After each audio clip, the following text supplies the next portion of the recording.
8-10টির মতো কাঁচা পাকা লঙ্কা নিয়েছি একটি টমেটো 4 টুকরো করে নিয়েছি, 5-6টার মতো ছোট সাইজের পেঁয়াজ টুকরো করে দিয়ে দেব, 3-4 কোয়া রসুন।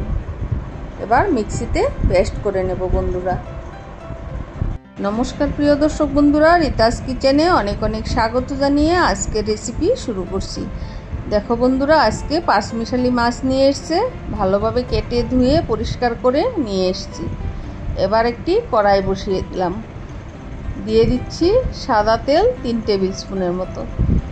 তেলটা গরম হচ্ছে, এবারে দিয়ে দিচ্ছি কুচিয়ে রাখা পেঁয়াজগুলো আমি একটু ছড়িয়ে দিয়েছি। এর উপরে আমি মাছগুলো দিয়ে দেব। পেঁয়াজগুলো একটু ভাজা ভাজা হয়ে আসলে, একটু ব্রাউন কালার চলে আসলে তখনই আমি মাছগুলো দিয়ে দেব। দিয়ে দিচ্ছি সামান্য একটু কালো জিরে।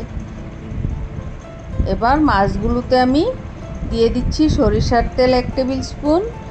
এবারে দিয়ে দেব 1/2 টিস্পুনের মতো হলুদ গুঁড়ো, দিয়ে দেব শুকনো লঙ্কার গুঁড়ো 1/2 টিস্পুন। বন্ধুরা, এগুলো ব্রহ্মপুত্র নদীর টাটকা পাঁচমিশালি মাছ, একদম মাছগুলো কাটার সময় টাটকা ছিল। এবার ভালো করে ধুয়ে নিয়ে আসার সময় একটু নরম হয়ে গিয়েছে।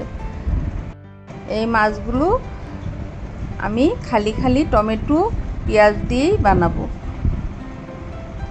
দিয়ে দিচ্ছি 1 টিস্পুন ধনে গুঁড়ো, দিয়ে দিচ্ছি স্বাদ মতো নুন। এবার ভালোভাবে মেখে আমি পেঁয়াজের উপরে ছড়িয়ে দিলাম। পেঁয়াজগুলো ব্রাউন হয়ে এসছে, এবার আমি মাছগুলো উপরে ছড়িয়ে দিয়েছি। একটু ভাজা হয়ে যাবার পর আমি এভাবে হাতের সাহায্যে মাছগুলো এপিটুপিট করে নিচ্ছি। বন্ধুরা, খুন্তি দিয়ে নাড়লে মাছগুলো ভেঙে যাবে, তার জন্য আমি এভাবেই কড়াইটা ধরে উল্টে পাল্টে নিলাম। এবারে দিচ্ছি পেস্ট করে রাখা পেঁয়াজ, আদা, কাঁচা লঙ্কার পেস্টটা।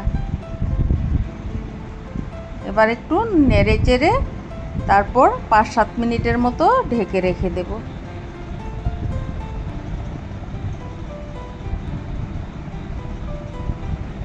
আমি গ্যাসটা হাই ফ্লেমে রেখেই কিছু সময় ঢেকে দিয়েছিলাম। এবার ঢাকনা খুলে সামান্য একটু পেঁয়াজ কুচি ছড়িয়ে দিলাম, এতে তরকারির টেস্টটা দ্বিগুণ বেড়ে যাবে। ছোটো মাছের তরকারিতে এভাবে পেঁয়াজ কুচি দিলে খেতে অসাধারণ। এবার নামানোর আগে দিয়ে দিচ্ছি 4-5টা পুদিনা পাতা। ধনে পাতা এখন নেই, তার জন্য পুদিনা পাতাটাই দিলাম। পুদিনা পাতাটা দিলে পেটের জন্য ভালো, সেন্টটাও ভালো আসবে।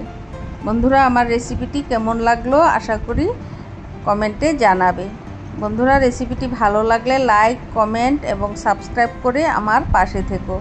ফিরে আসবো নতুন রেসিপি নিয়ে। সবাই ভালো থেকো, সুস্থ থেকো, আর আমাকে অনেক সাপোর্ট করো বন্ধুরা, আমি যেন এগিয়ে যেতে পারি। ধন্যবাদ।